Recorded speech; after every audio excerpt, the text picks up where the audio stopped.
Radius of gyration क्या होती है? रेडियस ऑफ जायरेशन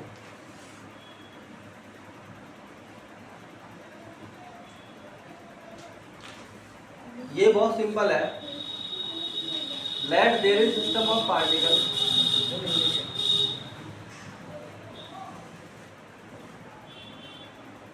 मान लो एक सिस्टम ऑफ पार्टिकल्स है हैविंग मासेस, उसमें मासेस कितने हैं? m1 m2 m3 and so on mn at the rotational radius, उसकी रोटेशनल रेडियस है कितनी at rotational radius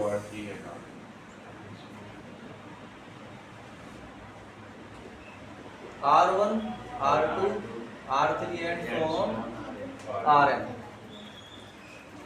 तो ये है वो एक्सिस, इसकी रोटेशनल एक्सिस की जो है एंगुलर वेलोसिटी ओमेगा है।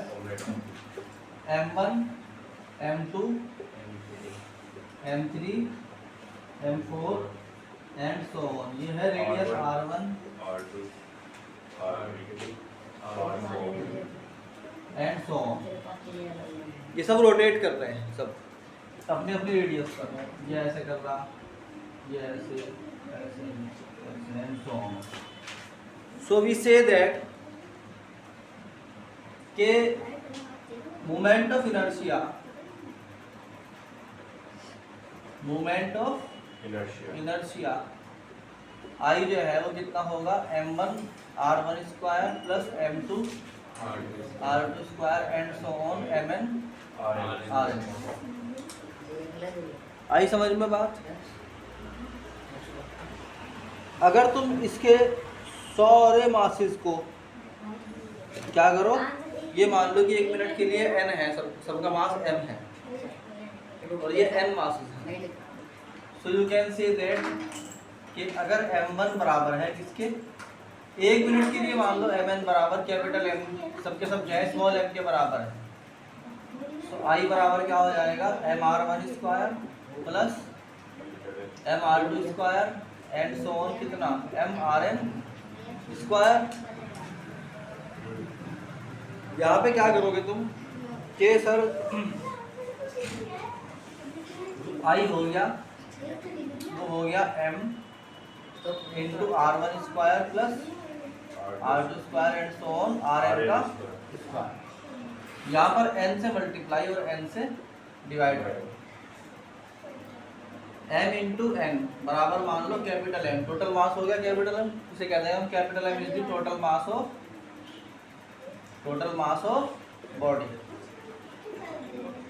सो I बराबर हो गया कितना? Capital M into r1 square plus r2 square and so on कितना? Upon n। ठीक, इसे रखो इक्वेशन नंबर 1। अब बताओ उसे तुम कि लेट रेडियस ऑफ जायरेशन जो है वो कितनी होती है? That is I equal to mk square, where k is the radius of gyration.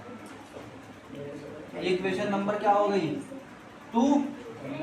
तो इक्वेशन 1 और 2 के अकॉर्डिंग देखो, mk square equal to m into r1 square plus r2 square and so on rn square upon n।